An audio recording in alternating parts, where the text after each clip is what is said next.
અમરેલી જિલ્લાના જાફરાબાદ તાલુકાના ટીંબી ગામની ગૌચર જમીનમાં દબાણ દૂર કરો અને તાત્કાલિક ખુલ્લી કરો. જાગૃત નાગરિક ઘનશ્યામભાઈ ભાલાળા દ્વારા જિલ્લા કલેક્ટરને કરી લેખિત રજૂઆત. જાફરાબાદ તાલુકાનું ટીંબી સૌથી મોટું ગૌચર ધરાવતું ગામ છે. ગામમાં મુખ્ય વ્યવસાય તરીકે ધંધા સાથે ખેતી અને પશુપાલન છે.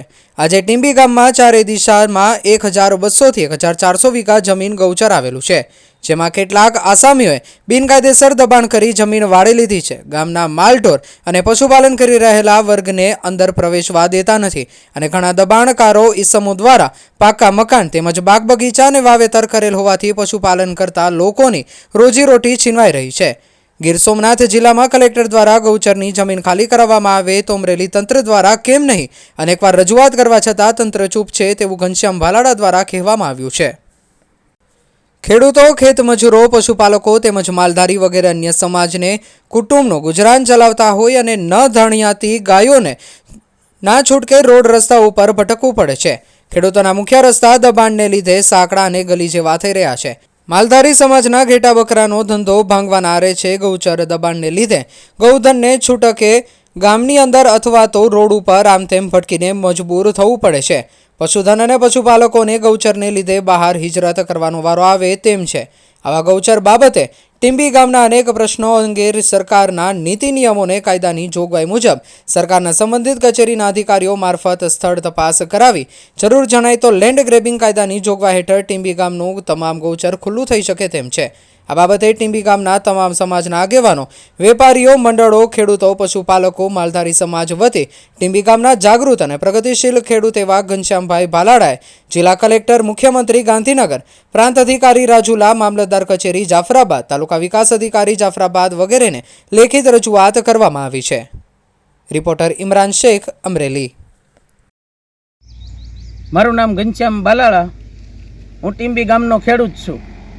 આજે અમારા તમામ સમાજના ખેડૂતને ટીંબી ગામના એક જ પ્રશ્ન છે ગૌચર બાબતનો. ટીંબી જાફરાબાદ તાલુકાનું મોટામાં મોટું ગૌચર ધરાવતું ગામ છે. અંદાજે 1200 થી 1400 વીઘા ગૌચર ટીંબી ગામનું છે. આજે ગૌચરમાં લોકોએ બધાએ વાળી લીધા છે. માલ ઢોર પશુપાલન કરતા લોકોને વાળેલા ખેતરમાં પ્રવેશ આપતા નથી અને બાગ બગીચા અને પાકા મકાન અમુક જગ્યાએ બની ગયા છે. આજે પશુપાલન કરતા લોકોની રોજીરોટી છીનવાઈ ગઈ છે અને પશુપાલન ઘેટા બકરાનો જે ધંધો કરે છે એ લોકોને ફરજિયાત હિજરત કરી, ધંધો બંધ કરી અને બહાર સિટીમાં હિજરત કરે એવી પરિસ્થિતિ છે અને ખેડૂતોના સાંકડા કેળા થઈ ગયા છે, ગલીમાં જાય એવી પરિસ્થિતિ થાય છે.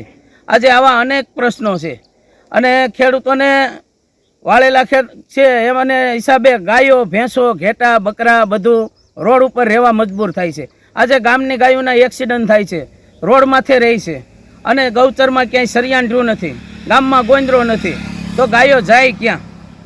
આજે અમારા તમામ ગામની લોક માંગણી એક જ છે કે ટીંબી ગામનું ગૌચર ખાલી કરે.